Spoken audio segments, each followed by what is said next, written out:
mes frères et sœurs en Christ et notre estimé ami, les amis qui nous accompagnent. Bienvenue à une transmission de l'Institut Vie pour tous, directement de l'Institut. Nous avons placé ici à l'Estancia Arbre de Vie à Sumaré, à São Paulo. Et n'oubliez pas de transmettre, de faire vos offrandes. Et dans cet ordre de priorité, et cette offrande pour le jour du missionnaire, qui est le jour international le 15. Et nous voulons aider tous nos ouvriers qui sont partout dans plusieurs continents, qui sont dans l'œuvre du Seigneur. Et n'oubliez pas aussi vos offrandes pour Venezuela et ce pays qui est en crise. Et nous avons besoin de soutenir et donner tout le soutien à nos frères et toutes ces missions que nous avons à l'extérieur. Et l'Estancia est à moi. Et n'oubliez pas aussi que l'Institut Vie pour tous, qui est toute une équipe qui travaille, qui est dans les coulisses. Et nous souhaitons encore la bienvenue. Il y a un frère qui est venu aussi de Rondonópolis pour nous aider. Que Dieu bénisse son travail dans l'Institut. Souvenez-vous de l'Institut, elle a des besoins. Et pensez aussi à donner vos offrandes. Et dans votre localité, dans vos églises, pensez aussi à l'œuvre régionale, les coporteurs, les frères qui sont dans les besoins, etc. Et n'oubliez pas aussi de faire votre like dans votre cellulaire. Cliquez.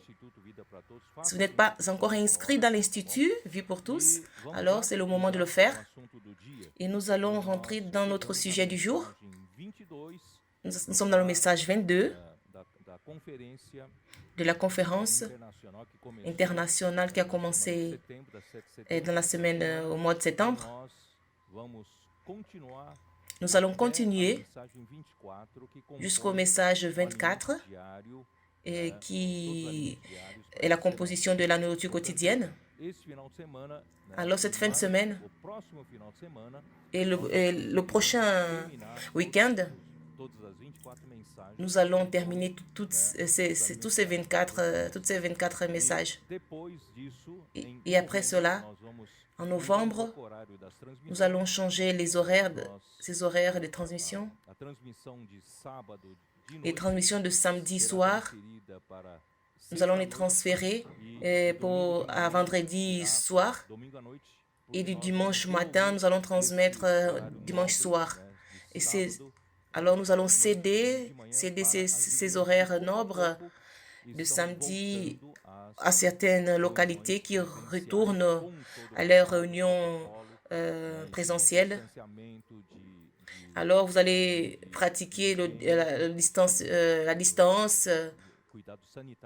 et les soins sanitaires. Alors, nous allons parler aujourd'hui du message 22 qui nous parle de l'apostasie précédera la venue du Seigneur. Lecture biblique de Thessaloniciens, chapitre 2, à partir du verset 1 à 4. J'irai directement au sujet.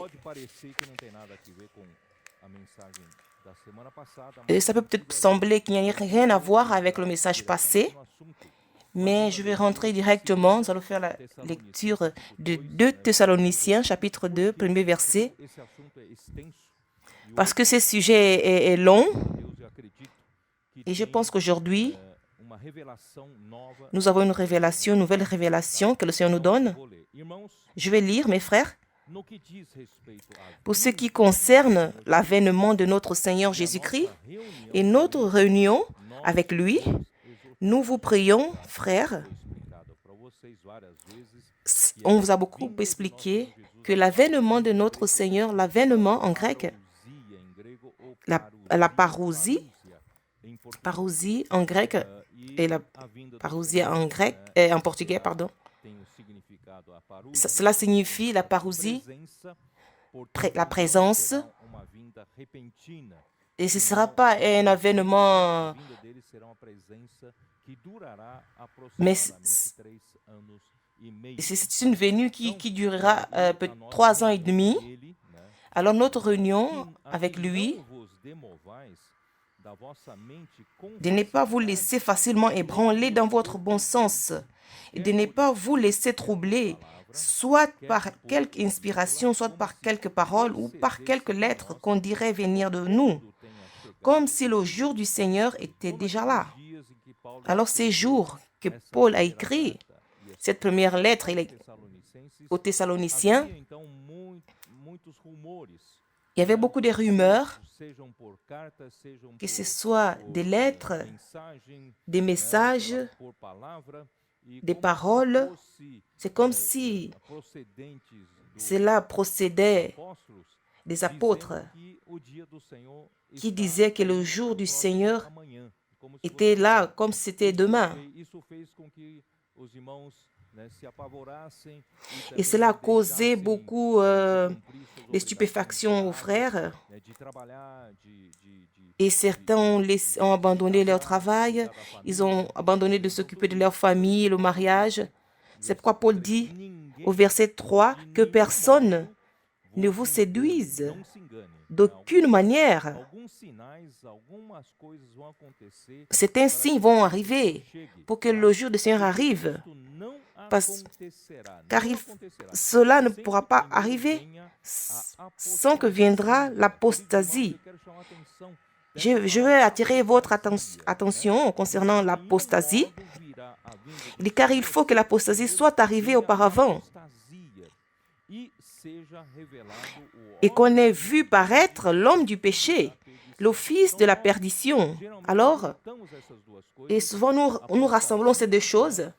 Nous rassemblons cela avant que l'homme de la perdition, l'homme du péché, le fils de la perdition, en vérité, je vais vous présenter ce matin que l'apostasie inclusive viendra peut-être avant le ministère du péché qui opère.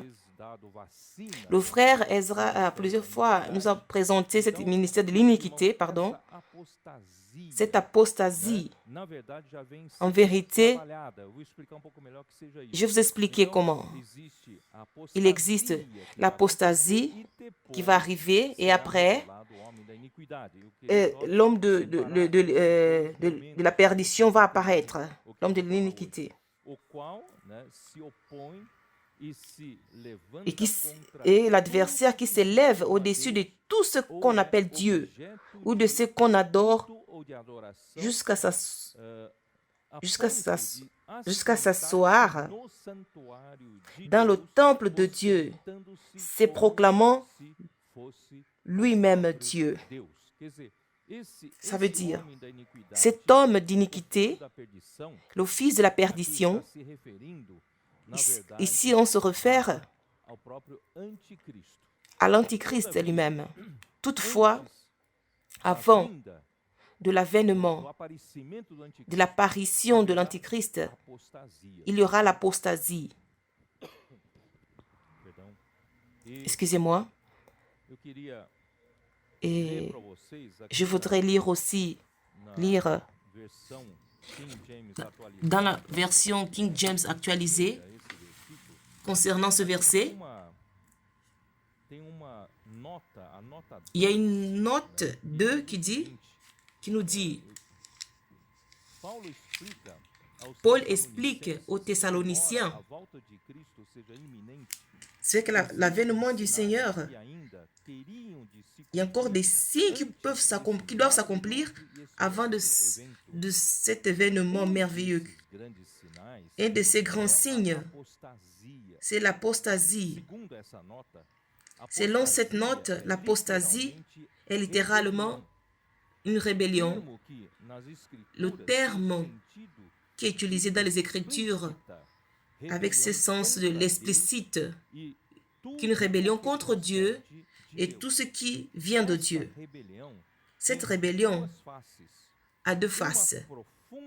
Une profonde et généralisée, l'apathie par rapport à la foi en Christ Jésus et à la parole de Dieu. En suivant de la violente rébellion contre le Seigneur et tous ceux qui le suivent et le monde entier. Alors, bien-aimés frères, cette apostasie, ce n'est pas quelque chose de simple. Apostasie, cette parole en grec, elle a une signification qui dit éloignement, éloignement.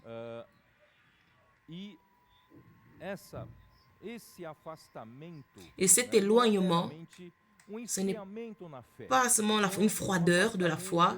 Je me suis éloigné de l'Église, je me suis écarté de Dieu. Ce n'est pas cet éloignement.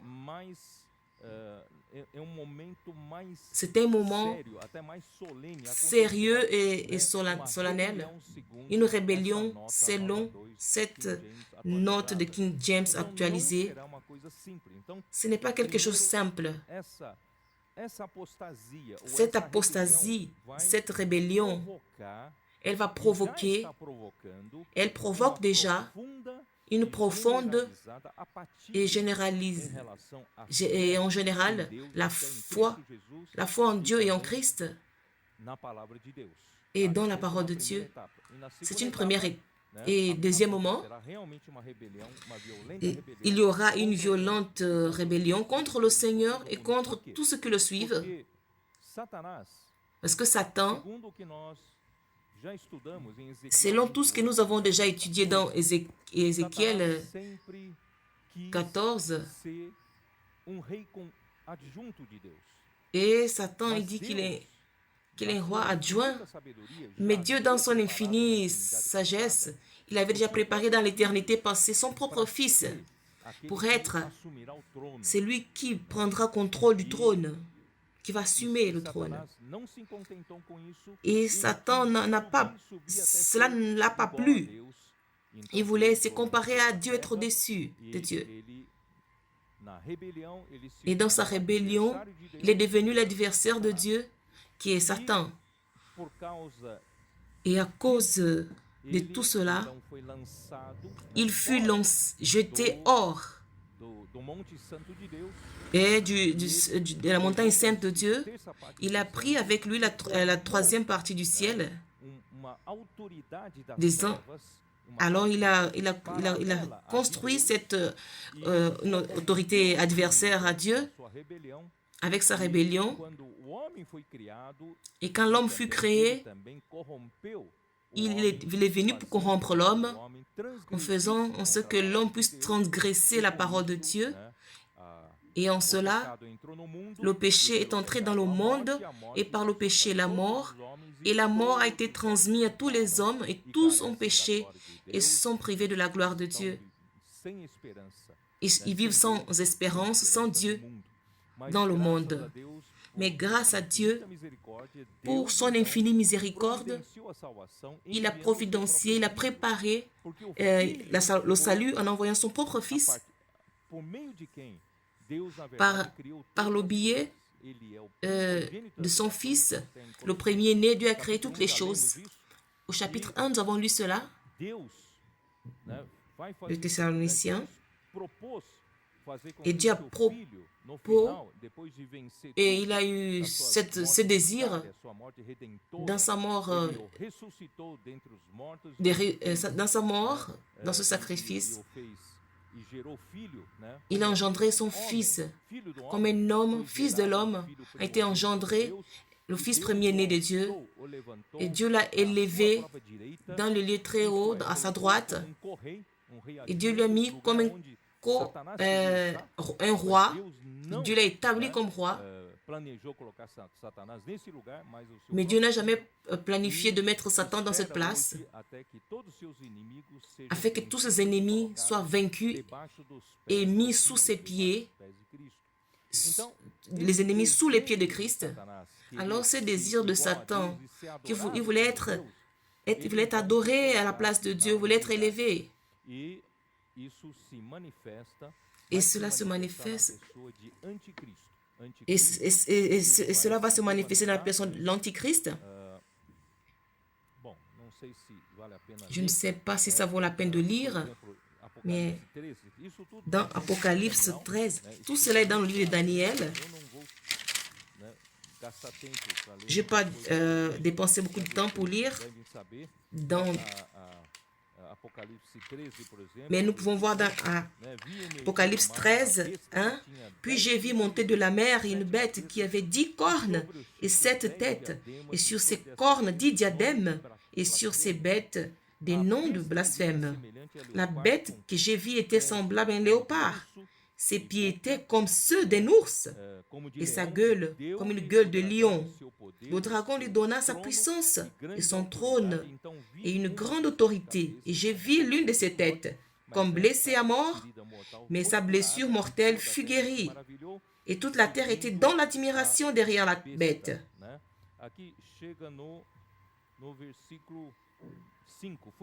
Au verset 5, et lui fut donné une bouche qui proférait des paroles arrogantes et des blasphèmes, et il lui fut donné le pouvoir d'agir pendant 42 mois. Et au verset, on dit verset 6, et elle ouvrit sa bouche pour proférer des blasphèmes contre Dieu, pour blasphémer son nom et son tabernacle, et ce qui habite dans le ciel. Nous voyons que cette volonté de prendre la place de Dieu, je ne vais plus lire parce que je sais que vous avez cette notion de ces versets et de ce qui sera l'antichrist, de l'homme de l'iniquité. Alors, mon focus ici, je vais vous montrer en premier, cette apostasie qui va provoquer une apathie généralisée et profonde de la foi parmi les chrétiens. Un exemple, dans Luc 18, au verset 8, nous allons voir Luc 18, au verset 8. Quand Jésus parlait d'une parabole concernant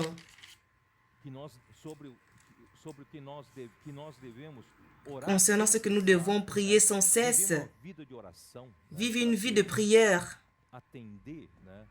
pour que Dieu puisse répondre à nos prières, vivre une vie de prière, prier avec foi. Mais un moment viendra que cette foi, elle va s'évader des chrétiens. Verset 8.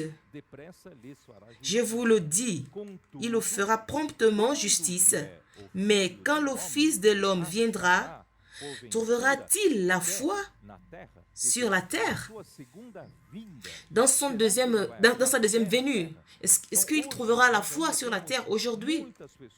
Nous avons encore beaucoup de gens qui se disent chrétiennes, des chrétiens, et nous avons tout un groupe de chrétiens, l'apparence du royaume de Dieu, toute une apparence de ceux qui sont chrétiens. Plusieurs font partie de cette chrétienté, mais la plupart est un groupe qui forme des chrétiens. Ceux qui réellement ont été régénérés par l'Esprit, qui ont confessé le nom du Seigneur Jésus, ils sont fils de Dieu, ils ont gagné la vie de Dieu. Toutefois, ils ont c'était une foi superficielle, mais ils ne sont pas encore enracinés, ils sont léviathans. Et ceux-là, quand l'heure de l'apostasie, l'heure de l'épreuve arrivera, la plupart de ces chrétiens vont s'éloigner de la foi, ils vont s'éloigner du Seigneur.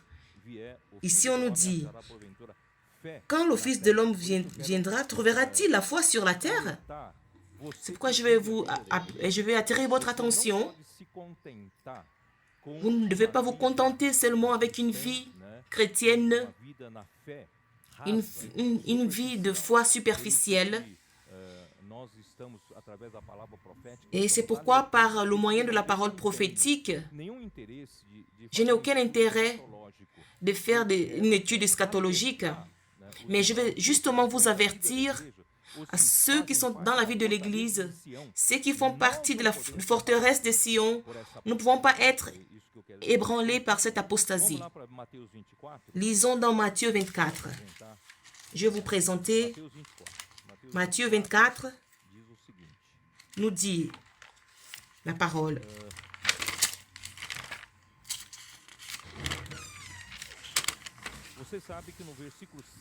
Vous savez qu'au verset 7, qui se levera des royaumes contre des royaumes et de la faim, une nation se lèvera contre une nation et un royaume contre un royaume, et il y aura en divers lieux des famines et des tremblements de terre, de guerres, des rumeurs, des royaumes contre royaumes, des nations contre la faim, des tremblements de terre, des épidémies. Et toutefois, tout cela n'est rien que le commencement des douleurs. Alors, c'est un commencement des douleurs.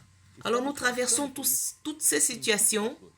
C'est le commencement des douleurs et nous entrons dans la deuxième phase, nous dit la parole. Alors, on vous livrera au tourment et l'on vous fera mourir et vous serez haïs de toutes les nations à cause de mon nom. C'est vrai que d'un côté, on se réfère aux chrétiens juifs, parce qu'à la fin du temps, il y aura de la haine contre le peuple juif, le peuple d'Israël. Et cette haine feront en sorte que les nations haïront le peuple d'Israël. Mais cette haine est aussi, elle va se refléter sur des chrétiens, ceux qui croient dans le Seigneur. Et plusieurs seront et d'une certaine manière, nous vivons encore. Nous vivons dans ce temps de bonté. C'est vrai que nous avons traversé cette pandémie, nous traversons. Elle nous a réveillés que l'avènement du Seigneur est proche. Mais nous avons encore cette liberté de prêcher l'Évangile. Nous avons encore cette liberté de vivre la vie de l'Église. Mais bien aimés frères, nous devons nous préparer. Nous devons nous préparer parce qu'un jour viendra. Plusieurs parmi nous, plusieurs chrétiens, je vais vous expliquer pourquoi plusieurs vont trahir. Ils trahiront les uns les autres.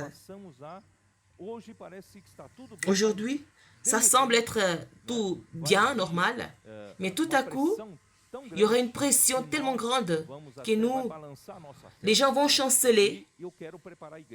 Alors, je veux préparer l'Église pour ce temps. Plusieurs faux prophètes se lèveront et ils séduiront beaucoup de gens. Et certains vont se lever et diront qu'ils sont des prophètes. Alors n'écoutez pas. Continuons à écouter notre parole prophétique qui va nous conduire et qui va nous préparer jusqu'à l'avènement du Seigneur. Et parce que l'iniquité se sera accrue, alors cette apostasie viendra avec l'accroissement de l'iniquité et la foi va se refroidira, mais nous devons nous préparer pour le temps de la fin.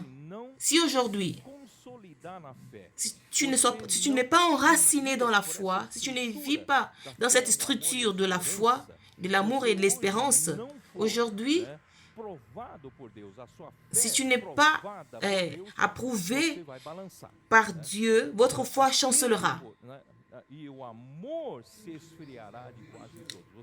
Et l'amour d'un grand nombre se refroidira.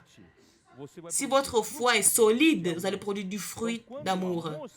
Alors, quand l'amour se refroidit, ça veut dire que votre foi, elle chancelle. Au verset 14, cette bonne nouvelle du royaume sera prêchée dans le monde entier pour servir de témoignage à toutes les nations. Alors viendra la fin. Alors, cela nous montre que cette première étape dont je parle, et l'arrivée de l'apostasie La grande tribulation n'est pas encore arrivée. Nous prêchons encore l'évangile du royaume pour sauver le maximum de personnes, pour que quand la grande tribulation viendra, nous puissions nous préparer, produire plus de vainqueurs pour être enlevés avant, au moment de l'épreuve. Bien-aimés frères, grâce à Dieu, nous avons les colporteurs dynamiques qui font un travail inédit. Je dis dans l'histoire humaine, dans l'histoire de l'humanité, il n'y a pas de précédent qu'il y ait un groupe de personnes comme nous. Nous ne sommes pas un groupe fort ni puissant, mais ce groupe bien-aimé, ils sont en train de prêcher l'évangile du royaume et les livres. Cet évangile du royaume par le moyen de la littérature et presque 9000 livres par jour. Et ça n'a jamais existé dans l'histoire. C'est inédit. Alors quand Dieu fait des choses inédites, il y a des grandes choses qui vont arriver. Alors nous devons voir que l'évangile doit être prêché. Et tous les instruments, et l'Institut Vie pour tous aussi, qui apportent ces messages à toutes les personnes. Et je crois aussi que le Seigneur va réveiller les cœurs de plusieurs personnes. Et plusieurs viendront vivre avec nous cette réalité de l'évangile du royaume. Vivre dans le royaume. Parce que le temps de la fin arrive. Et nous, dans l'Église, nous préparons un réseau de soins pour accueillir ces personnes, prendre soin d'elles avec dans la labeur d'amour, que tous puissent traverser des épreuves, mais qui soient approuvés. Dieu veut nous approuver. Dieu ne veut pas nous échouer. Dieu veut nous faire croître et mûrir, enraciner dans la foi, dans la persévérance, être approuvé et conduit à la perfection et à persévérer. Alors quand le temps de la pression finale arrivera, nous soyons fermes et notre foi ne chancelera point et ne balancera pas. Celle-ci est ma préoccupation. Alors, au verset 15, c'est pourquoi lorsque vous verrez l'abomination de la désolation dont le prophète Daniel établit en lieu saint, que c'est lui qui le fasse attention. Alors ça a été expliqué, cela se réfère à la dernière semaine de Daniel, chapitre 9, qui correspond au retour, la fin de l'interruption de l'histoire d'Israël, qui a terminé avec la mort de Christ. Et au temps de la fin, cela reviendra, ça va arriver. Et cette histoire sera racontée avec cet accord de paix qui sera fait pour qu'Israël puisse construire son temple. Et cet accord sera une alliance de 7 ans. Et au milieu de ces 7 années, ils vont briser cette alliance. Et l'Antichrist, il se révélera comme Antichrist. Il mettra une idole, l'image de la bête, dans un temple. Et c'est ce qu'on appelle l'abomination, la désolation. Cela arrivera. Et ce sera au commencement de la grande tribulation de cette ère. Nous sommes encore bien avant tout cela. Nous sommes loin de cela. Mais nous devons nous préparer. Repartons dans 2 Thessaloniciens. Mais je dois vous passer une charge très forte, un fardeau, pardon. 2 Thessaloniciens, chapitre 2. Je vais vous dire, je vais relire au verset 5, chapitre 2, verset 5. Ne vous souvenez-vous pas que je vous disais ces choses lorsque j'étais encore chez vous?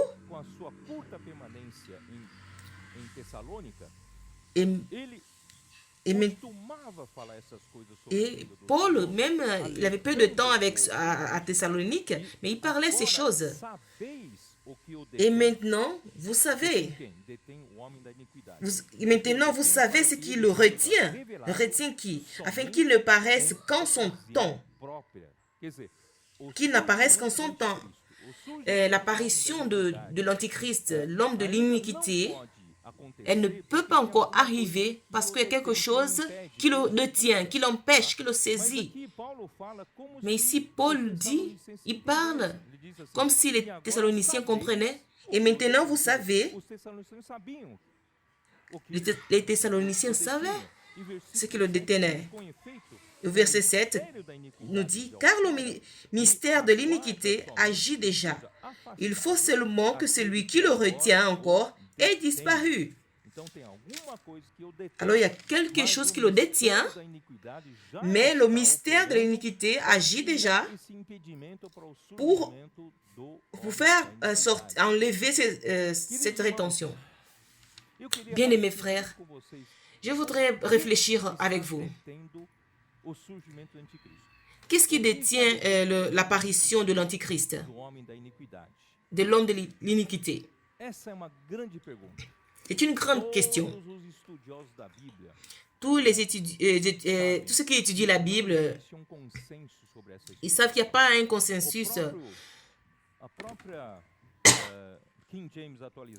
Et dans King James actualisé, dans son équipe, dans la commission qui a écrit des notes, ils disent dans la note 4 que tous ceux qui sont les biblistes, ils ne sont pas encore arrivés à une définition concernant ce que Paul voudrait dire avec cette expression biblique qui dit retient. C'est un mystère que peu le savent. Ou peut-être jusqu'aujourd'hui, personne ne le sait. Qu'est-ce qui détient cet homme d'iniquité? Alors ce matin, je voudrais vous révéler cela. Vous montrer aux frères mon point de vue, et je crois aussi que c'est une révélation du Seigneur. Nous dit, je vais vous lire au verset 3, « Que personne ne vous séduise d'aucune manière, car il faut que l'apostasie soit arrivée auparavant et qu'on ait vu paraître l'homme du péché, le fils de la perdition. »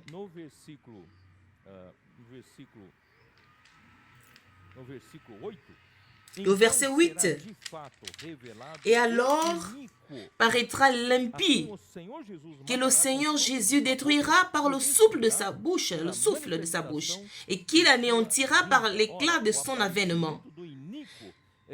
Et l'apparition de l'inique, l'apparition de cet impie se fera par la puissance de Satan avec toutes sortes de miracles, de signes et de prodiges mensongers, et avec toutes les séductions de l'iniquité pour ceux qui périssent parce qu'ils n'ont pas reçu l'amour de la vérité pour être sauvés. Aussi, Dieu leur envoie une puissance d'égarement pour qu'ils croient aux mensonges. Bien-aimés, je vais essayer de vous éclairer un peu. Voyons. Verset 8 nous dit qu'il paraîtra l'impie, anomos. L'iniquité, en grec, anomia, est destitution de la loi, sans loi. Anomos, c'est quelqu'un totalement sans loi, quelqu'un qui ne se contient pas de la loi, qui ne respecte pas la loi. Je ne sais pas si sais pas si vous m'entendez. Qu'est-ce qui détient? Qu'est-ce qui attache? Ce sont des menottes contre l'apparition de l'impie, anomos. C'est la loi elle-même. C'est la propre loi. C'est vrai, cette loi qui vient de la parole de Dieu, mais la parole de Dieu, comme nous la comprenons, elle est principalement, elle a son efficacité dans l'Église. Mais qu'est-ce que cela a à voir avec la société. C'est ce que je veux vous montrer ce matin. L'homme de l'iniquité, il ne peut pas apparaître parce que la loi, encore, l'attache, le détient. Ça l'empêche d'apparaître. Il est ligoté. Alors, l'iniquité travaille dans le sens de libérer cette loi. L'humanité de toutes les armadures de la loi. Seigneur Jésus, donne-moi la sagesse.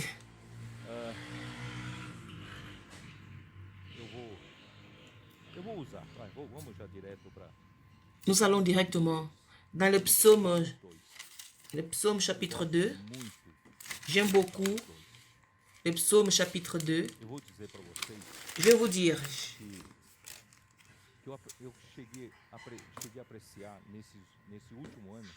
Ces dernières années, j'ai commencé à apprécier. J'ai pensé que c'était un livre de poésie, un livre de cantiques, mais maintenant j'ai compris que ce livre des psaumes, il est rempli de prophéties précieuses. Nous allons lire dans Psaume, chapitre 2, nous dit, au verset 1, « Pourquoi ces tumultes parmi les nations, ces vaines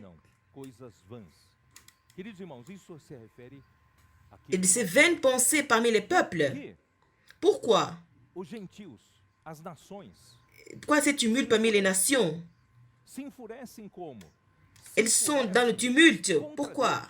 Contre Dieu. Elles sont dans le tumulte contre la loi de Dieu, contre la parole de Dieu, contre tous. Et les nations sont ligées, sont attachées à cause de Dieu. Cette fureur, cette haine des nations qui sont gouvernées par l'Antichrist, qui seront gouvernées par l'Antichrist. Mais aujourd'hui, nous voyons déjà un peu de ces choses qui se manifestent. Pourquoi les rois de la terre se soulèvent-ils et les princes se liguent-ils avec eux contre l'Éternel et contre son nom? Alors les rois de la terre se rebellent. C'est l'apostasie. C'est une rébellion, l'apostasie. Cette rébellion, c'est pourquoi? Pourquoi elle est faite? Ce sont les rois de la terre, les princes qui conspirent contre Dieu et contre Christ. Pourquoi? Qu'est-ce qu'ils veulent? Qu'est-ce que ces nations veulent? Ceux qui sont liés et conduits par Satan. Au verset 3, c'est le secret. Au verset 3 dit, « Brisons leurs liens et délivrons-nous de leurs chaînes. » Il y a quelque chose encore qui sert de lien. Et les nations qui suivent Satan, elles veulent, et qui suivront l'Antichrist, elles veulent se délivrer. Il y a encore des chaînes ces nations qui suivent Satan, elles veulent être délivrées. Elles ne veulent pas être restreintes de la part de Dieu, de la loi de Dieu. Elles ne veulent pas être soumises de la parole de Dieu. Seigneur Jésus, j'espère que vous arrivez un peu à saisir ce que je vais vous transmettre, ce que je vous transmets. Et qui sait, peut-être la semaine prochaine, on en parlera encore. Ce travail qui est fait maintenant, vous savez, qu'on le veuille ou pas, une nation qui ne croit pas en Dieu, une nation non chrétienne, mais toutes les nations, d'une façon ou d'une autre, elles sont liées à la loi de Dieu. D'une part, la déconnexion de l'homme a commencé dans le jardin d'Éden, quand le serpent a trompé Ève, et elle a désobéi à la parole de Dieu, et elle a cherché une autre connexion qui lui donnait la capacité de choisir le bien ou le mal. Et cela a déconnecté l'homme de Dieu. Toutefois, Dieu, par amour à l'Église et par amour à l'humanité, Dieu ne l'a pas laissé libre. Dieu n'a pas laissé l'homme à son propre destin. Mais Dieu a encore conservé. Voyons si j'aurai le temps de parler de ça. Dieu a conservé la conscience. Chapitre 2 de Romains 2, 14. Quand les impies qui n'ont pas de loi mosaïque ont procédé par nature de conformité avec la loi ayant pas la loi, ils servaient de loi pour eux-mêmes. Où est cette loi? Cela nous montre la norme de la loi qui était enregistrée dans leur camp, les païens, qui n'avaient point de loi. Et nous voyons que cette loi était déjà dans la nature humaine quand Dieu le créa. L'homme créé par Dieu, il avait déjà la loi de Dieu en lui, naturellement.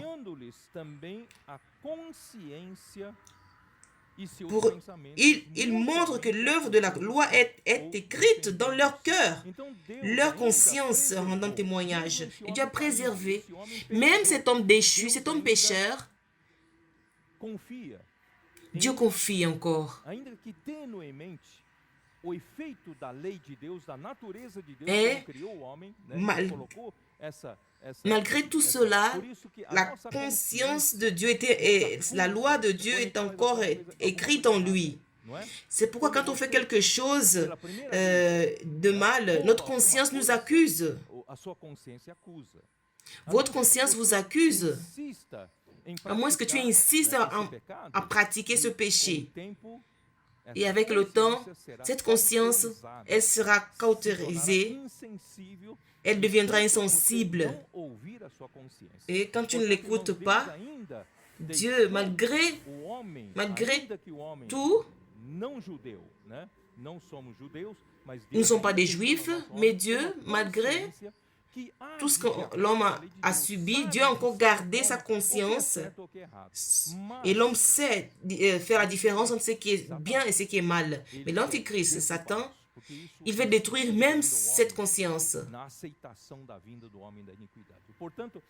C'est pourquoi dans cette...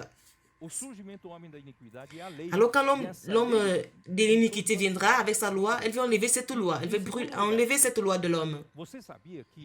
Vous saviez que la loi juive que Dieu a promulguée par Moïse, c'est la loi la plus parfaite parmi les hommes, dans les nations.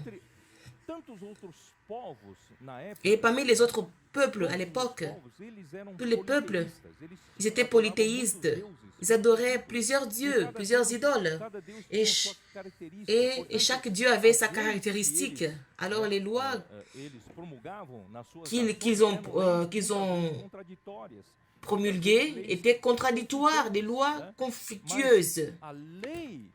Mais la loi que le Seigneur a donnée au peuple d'Israël, qu'on a vu dans le Pentateuque, c'est la loi la plus parfaite en relation à la constitution humaine, dans la législation humaine. C'est pourquoi, aujourd'hui, que l'homme le veuille ou pas, plusieurs nations occidentales, elles ont comme base, dans sa législation,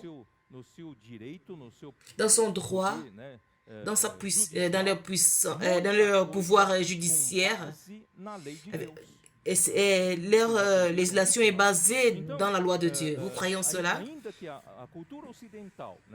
Même si la culture occidentale est, est basé sur la culture grecque et sur les droits romains, basés dans l'éthique morale du christianisme. Mais le droit romain, il est basé dans la loi de Dieu. Et aujourd'hui, dans notre législation brésilienne, il y a beaucoup de choses qui sont basées aussi de cette loi de Dieu. Un exemple, et quand l'homme a commencé à vivre en communauté, en groupe, on a adopté des règles de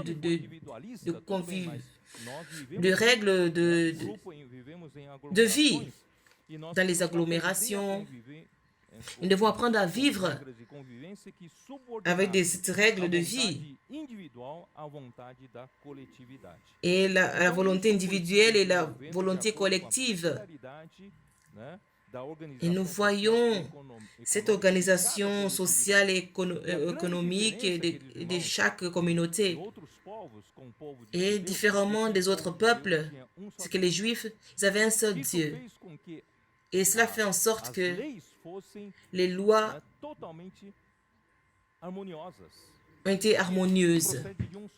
Parce que cela procède d'un seul Dieu, cela procède d'un Dieu qui veut s'occuper de son peuple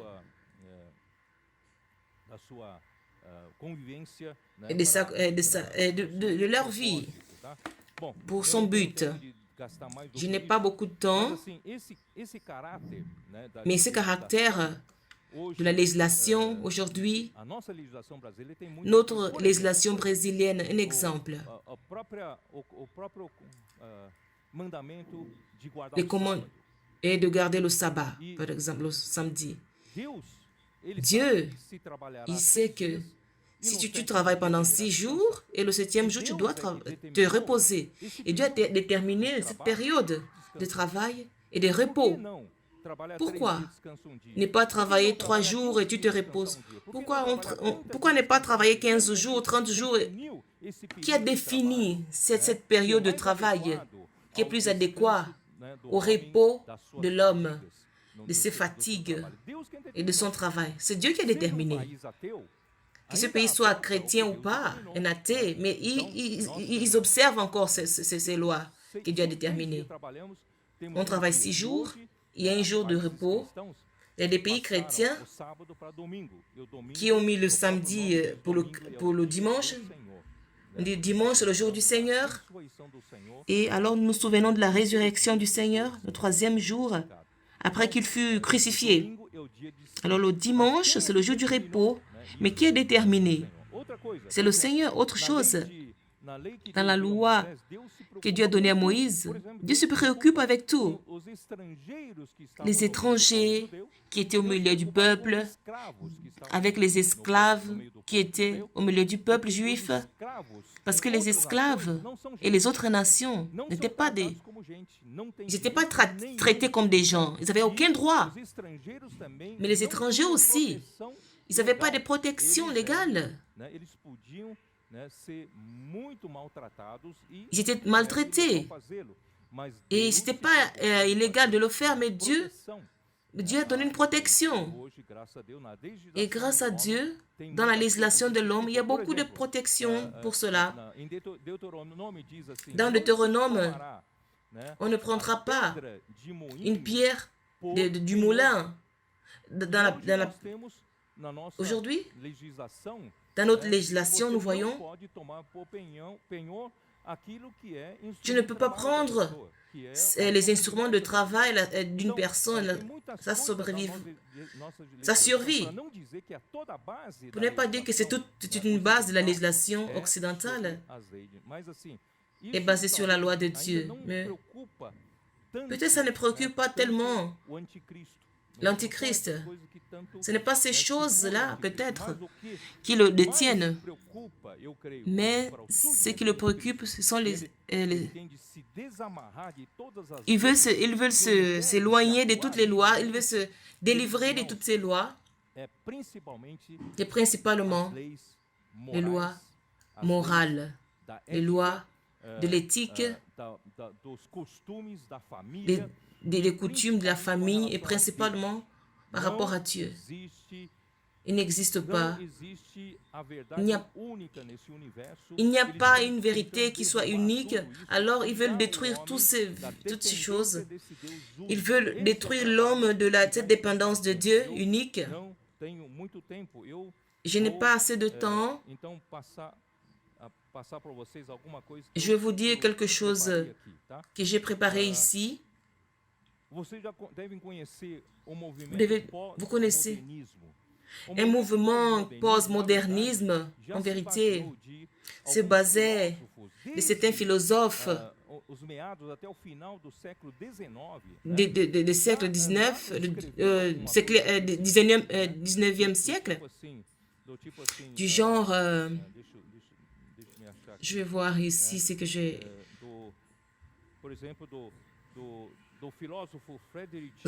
Vous avez Friedrich Nietzsche.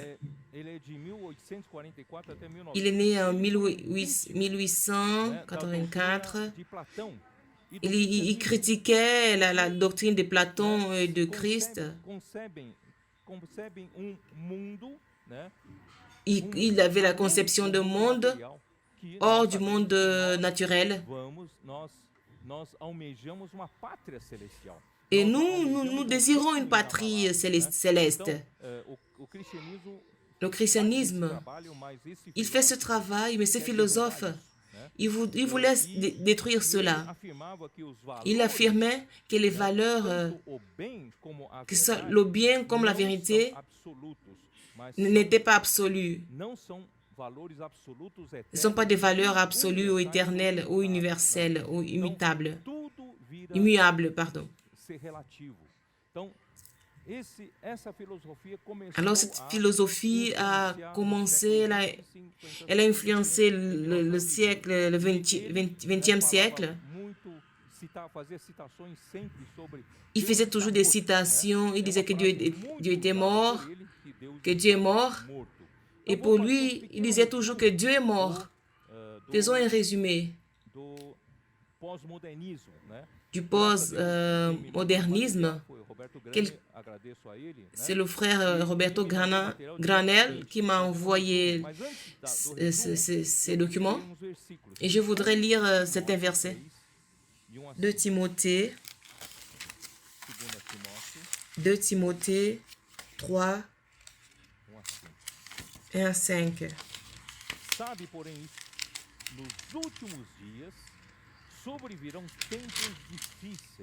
Sache que dans les derniers jours, il y aura des temps difficiles. La Bible dit que des temps difficiles viendront. Ne pensez pas que nous allons vivre bientôt, avant l'avènement du Seigneur.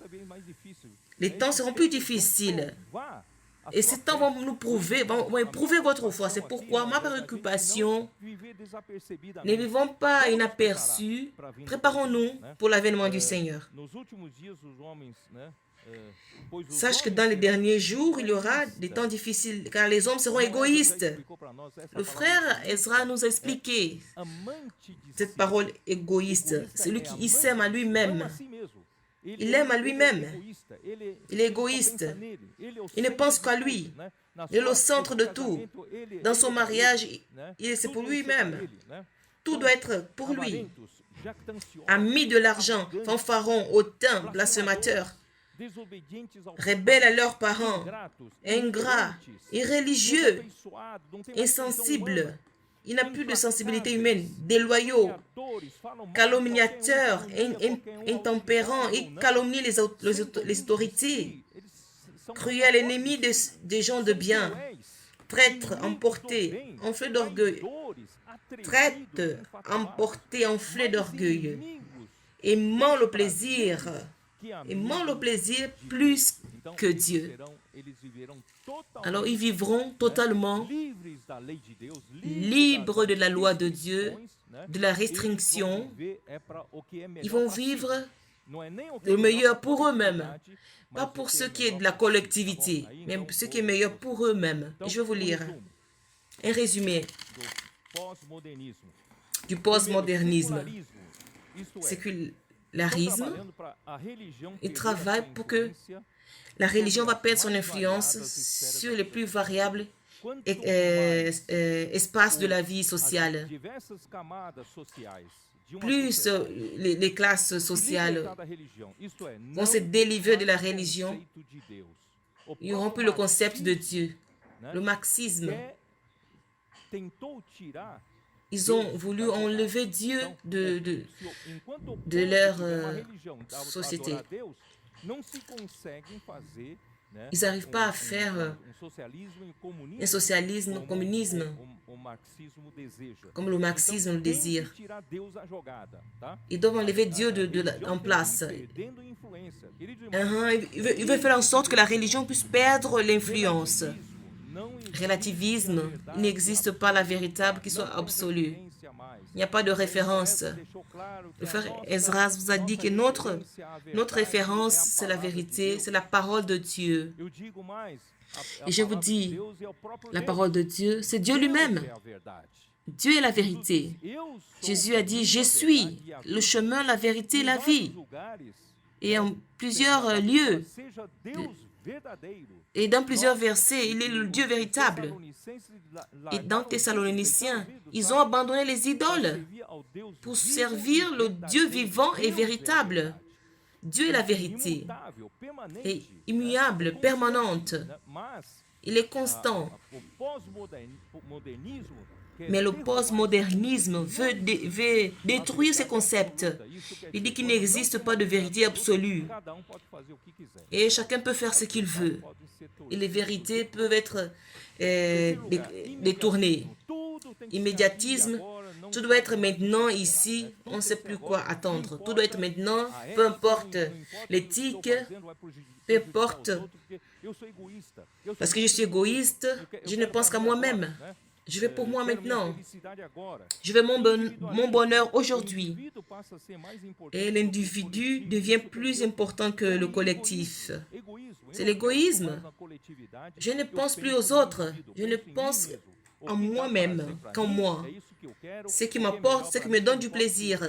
Peu importe ce que les autres veulent. Et le pluralisme, il n'y a pas une seule... Nous savons que la seule solution pour le problème humain, c'est l'économie de Dieu. C'est ce que le frère Esdras nous a dit hier, le salut de Dieu. Le salut de Dieu, c'est la solution pour nos problèmes humains. Mais le postmodernisme veut détruire tous les piliers de la parole de Dieu. Je vais continuer. Mon temps est arrivé presque à la fin. La postmodernité engendre un défi pour la société chrétienne qui vit sa culture basée dans l'héritage juif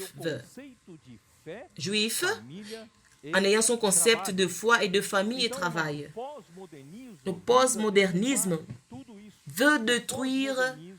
Le postmodernisme est venu comme le ministère de l'iniquité pour enlever ces liens qui est dans la société, qui est dans les pays. Cela empêche, c'est ce qui détient encore l'arrivée de l'homme de l'iniquité. Alors cette base de la culture occidentale, c'est la base de l'héritage judaïque. Le postmodernisme veut détruire, veut enlever. Je vais vous dire, en vérité, voyons, l'individu devient plus important que le collectif. La modernité, c'est... Dans la modernité, on parlait encore d'une vérité universelle et absolue. C'est vrai qu'il y avait des failles de la modernité, mais plusieurs choses qui étaient erronées, mais on parlait encore d'une vérité unique et universelle. Et aujourd'hui, parler dans ces termes, c'est inacceptable. La société, peu à peu, elles ne veulent plus accepter. Quand on parle que la vérité, elle est unique et qu'elle est universelle, que Dieu est la vérité, que la parole de Dieu est la vérité, la société, elle ne tolère plus cela. Elle ne tolérera plus. Alors faites attention. Vous devez être enraciné, fondé dans la foi. Croyez à la Bible. à la parole de Dieu, comme quelque chose qui est d'absolu. Elle est l'absolu, elle n'est pas relative. Dans le passé, c'est considéré croire à la Bible aujourd'hui. Vraiment, tu crois encore en cela, toi? C'est du passé, ça. C'est démodé. Le 7 ans est passé, le postmodernisme. Dans le passé, quand on ne croyait pas la Bible, c'était une option. Tu pouvais la croire ou pas. Mais aujourd'hui, c'est une offense. Quand tu crois à la Bible, et c'est ce qui est détruit. Ce sont ces liens de la vérité sont en train d'être détruits. Relativisme qui rejette n'importe quel. Il n'y a pas un aspect de valeur qui... Alors, c'est toi qui vas dire ce qui est la vérité ou pas. C'est terrible, oui, c'est terrible. L'homme va se détruire avec cela, en relation avec l'histoire moderne. Il n'existe pas une narration d'une histoire unique.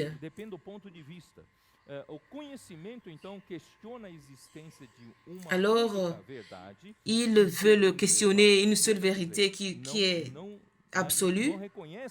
Ils ne reconnaissent plus la vérité unique et l'éthique et la morale quand ils questionnent cette possibilité d'établir des principes moraux qui doivent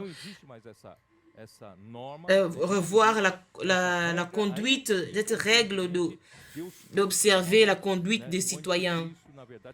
Et l'Antichrist, il veut détruire tout ça pour que puisse apparaître, l'homme de l'iniquité puisse apparaître.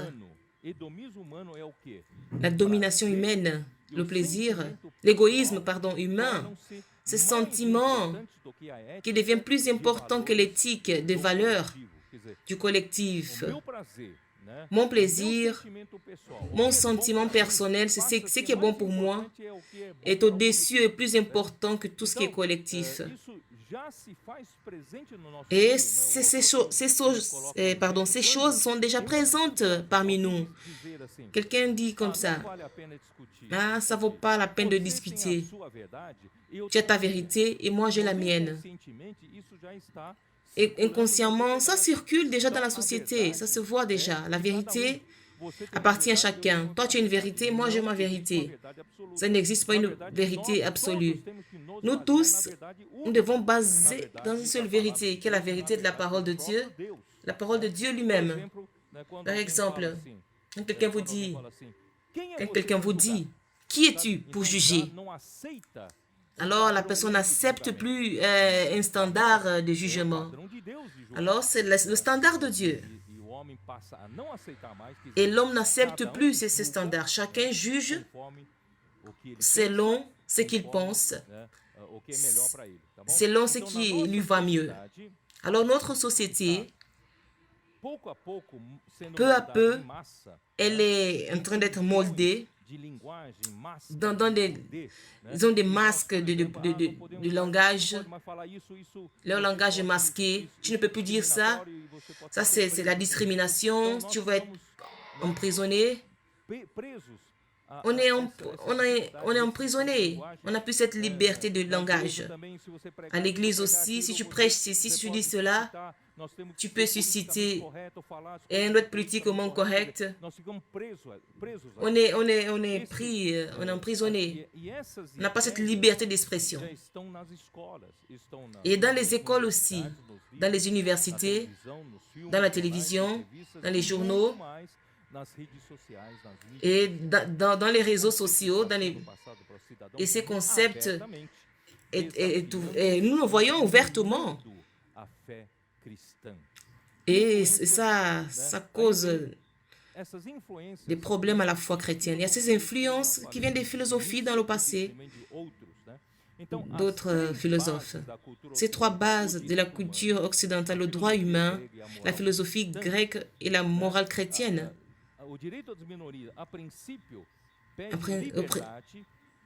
On demande la liberté On demande de ne pas être opprimé, pardon. Alors, il y a le surgement, la minorité. Ce que la Bible condamne, et l'homme, comme il vit dans le péché, il commence. Il y a l'apparition de ces théories, ces pratiques qui étaient condamnées dans le passé à cause des standards de jugement qu'on avait, mais peu à peu, on ne peut plus le détenir parce que ceux qui vivent dans la loi de Dieu, l'homme n'arrive pas à garder la loi de Dieu. Peu à peu, il y a des choses qui apparaissent, les minorités.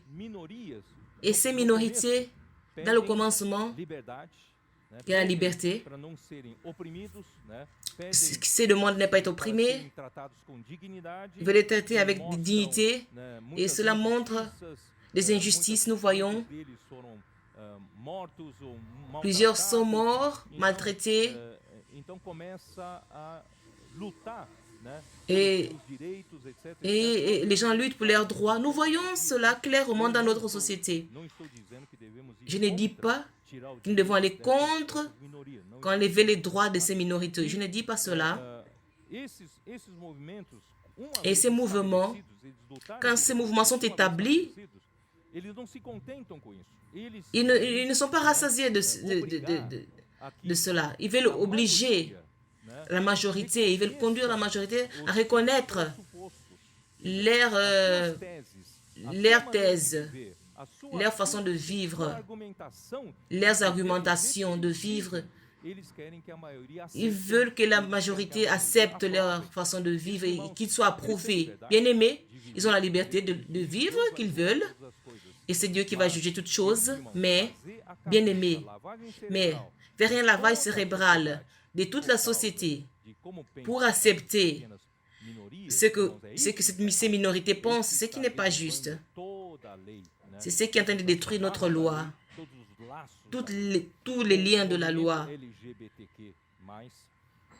Et notre mouvement, les LGBT, qui ont demandé des droits, des dignités, qui combattaient les abus.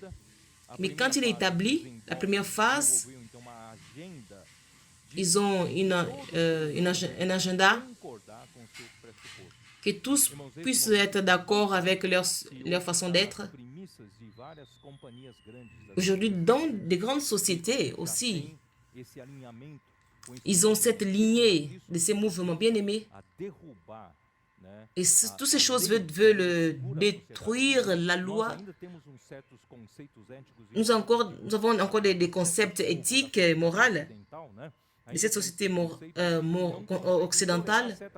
Et il y a des choses que nous n'arrivons pas encore à tolérer. Quand l'Antichrist viendra, il ne veut pas que ces choses soient une restriction pour ces mouvements.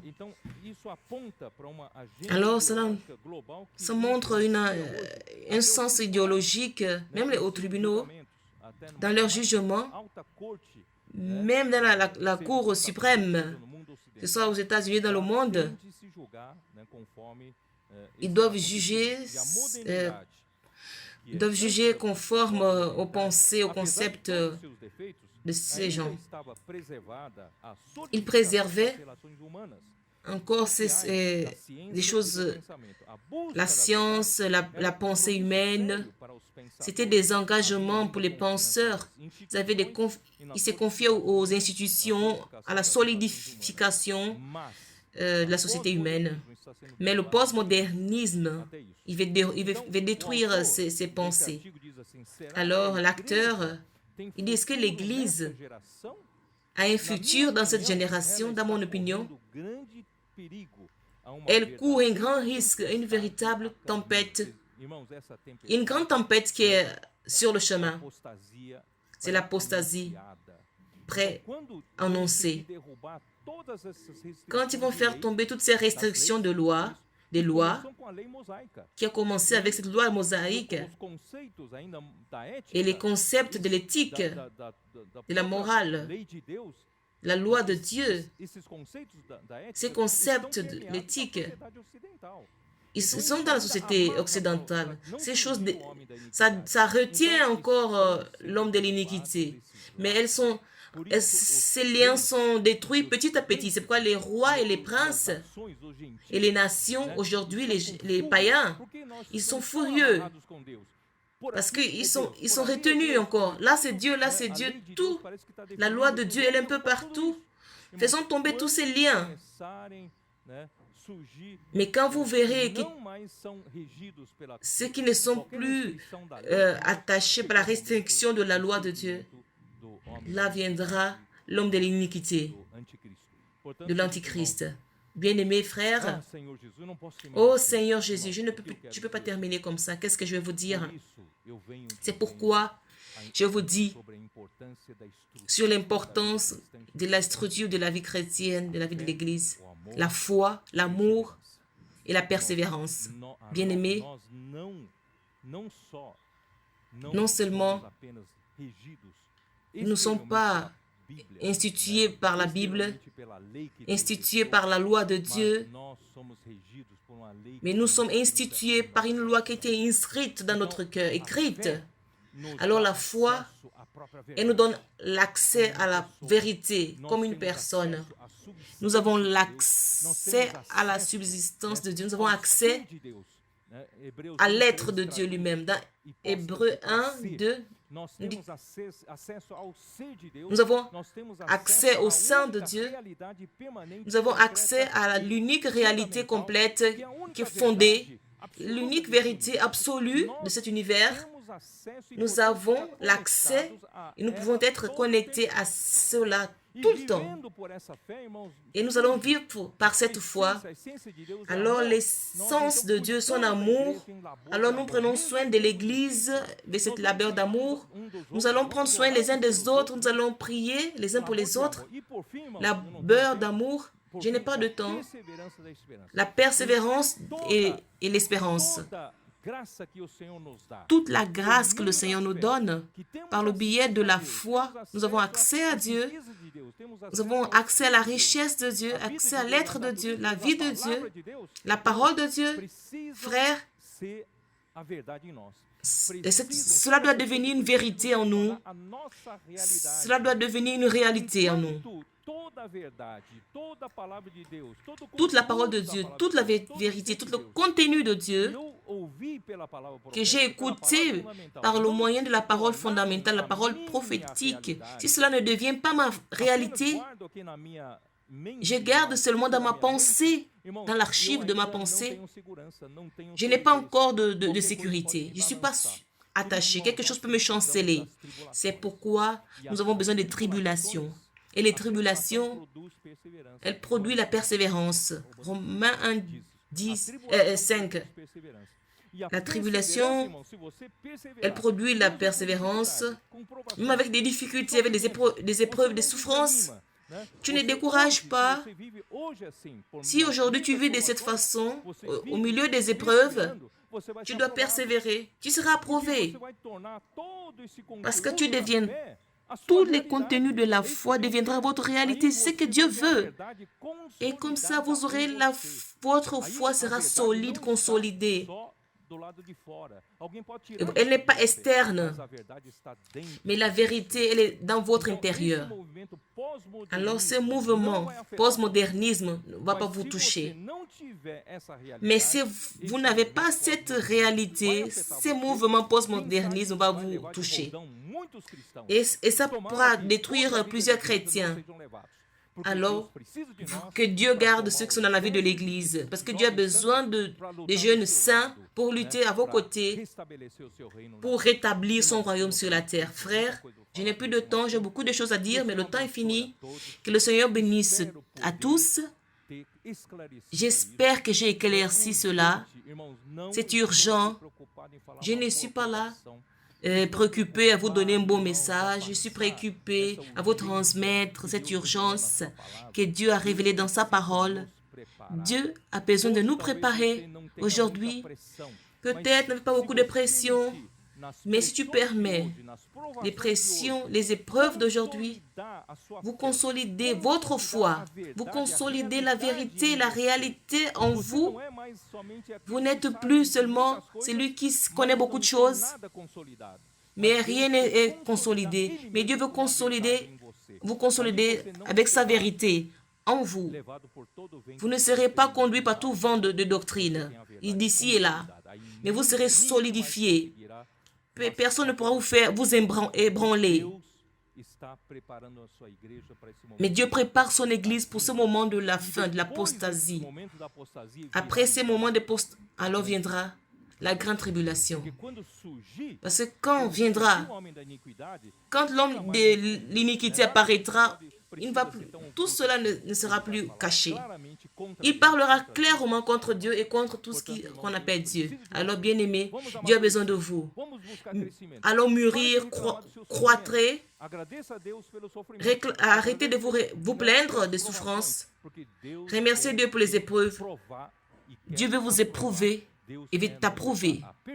Il veut nous conduire à la perfection, à la maturité, pour lutter à vos côtés comme un vainqueur. Que Dieu vous bénisse tous. Je peux dépenser plus de temps, mais que Dieu vous garde tous, garde vos familles, les églises. Et comme je dis, quand la pandémie terminera, ne restons pas seulement assis sur notre sofa. L'église n'est pas l'église du sofa. Nous devons sortir rapidement, sauver le plus grand nombre de personnes possible. Ces chrétiens qui sont superficiels, nous allons les rassembler pour qu'ils ne chancellent point quand l'apostasie viendra. Que Dieu vous bénisse tous. Amen.